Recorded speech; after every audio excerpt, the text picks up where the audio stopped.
Assalamualaikum warahmatullahi wabarakatuh. Terima kasih Mas pertanyaannya.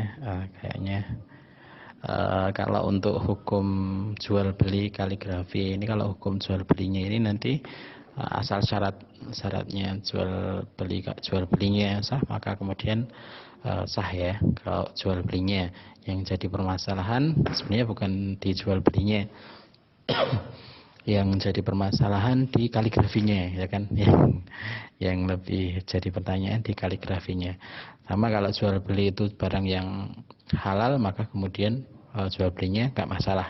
Kalau jual belinya ada barang yang haram, baru itu bermasalah. Nah, yang jadi masalah itu kemudian di kaligrafinya. Ada beberapa ulama yang bahkan di 4 mazhab itu kalau kita kaji, maka memang ada beberapa ulama yang kemudian sampai memakruhkan ya. Saya tidak menemukan yang kemudian sampai mengharamkan untuk menulis kaligrafi, kecuali untuk kaligrafi yang berbentuk binatang. Itu memang ada beberapa pendapat yang sampai kemudian mengharamkan. Tapi untuk yang saya tahu, pendapat tentang memasang kaligrafi, menulis kaligrafi di tembok atau kemudian di kulit dan sebagainya kemudian ditempelkan gitu ya. Kalau kita kan biasanya menulis di suatu tempat, di kain atau di kanvas, kemudian ditempelkan ya. Ditempelkan. Nah, itu setahu saya paling maksimal kebanyakan ulama itu sampai ke makruh. Kalau kita lihat dalilnya sebenarnya juga tidak ada pengharaman langsung ya. Kalau beberapa ulama, kalau kita ambil dari awal,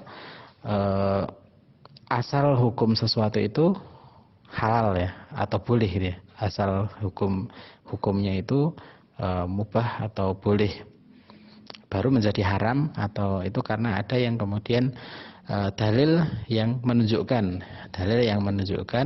keharaman atau kemakruhannya gitu ya. Lah, kenapa kemudian para ulama mengambil hukum makruh untuk kaligrafi ini? Karena satu, tidak sepengetahuan saya tidak ada dalil yang secara jelas mengharamkan kaligrafi, artinya menulis indah itu.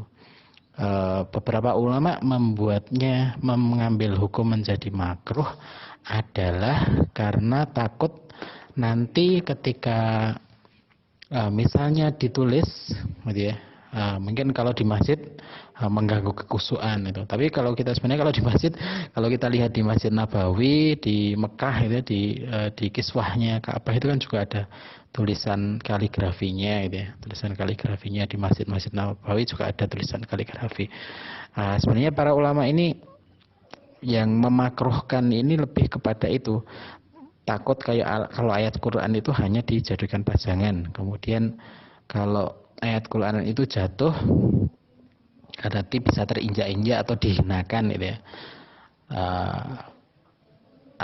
Itu dalilnya, dalil setahu saya dalil para ulama baik itu 4 mazhab ya. Imam Nawawi juga memakruhkan, tapi dalilnya karena takut kemudian menghinakan ayat Al-Quran tadi. Tapi sebenarnya kalau tidak sampai, jadi itu kan perkiraan nanti kalau bisa kalau jatuh nanti bisa dihinakan dan sebagainya.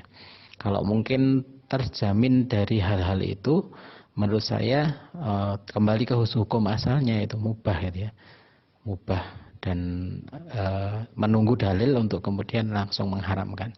Jadi sekali lagi, kenapa dimakruhkan adalah satu, tidak ada dalil yang jelas melarang gitu ya. Ora oleh nulis kaligrafi, itu tidak ada. Atau mungkin kias juga susah gitu ya, nyari kias juga kayaknya nggak ada perintah-perintah tentang hal itu. Namun kemakruhan ini adalah karena takut, kadang misalnya di masjid takut mengganggu kekhusyuan, walaupun di Masjid Nabawi di Mekah dan sebagainya ada ya, di kiswah itu juga ada.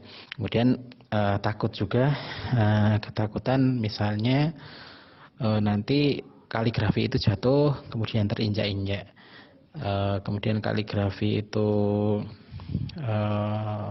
Misalnya ditulis di tembok, kemudian tembok itu runtuh, nanti tersinjak-injak. Itu yang kemudian menjadikan ulama memakruhkan hukum kaligrafi.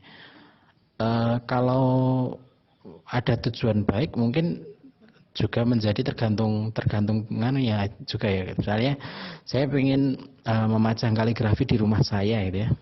Untuk apa? Agar suasana rumah saya itu lebih islami gitu ya, atau lebih dekat dengan Al-Quran. Kalau menurut saya itu bahkan kemudian menjadi baik ya, menjadi ya indah itu ya, indah dan baik gitu ya. Dan insya Allah kalau kaligrafinya mubah dan baik, maka kemudian hukum jual belinya menjadi tidak bermasalah. Mungkin itu Mas sudah jelas. Kalau belum bisa ditanyakan lagi apa yang belum jelas.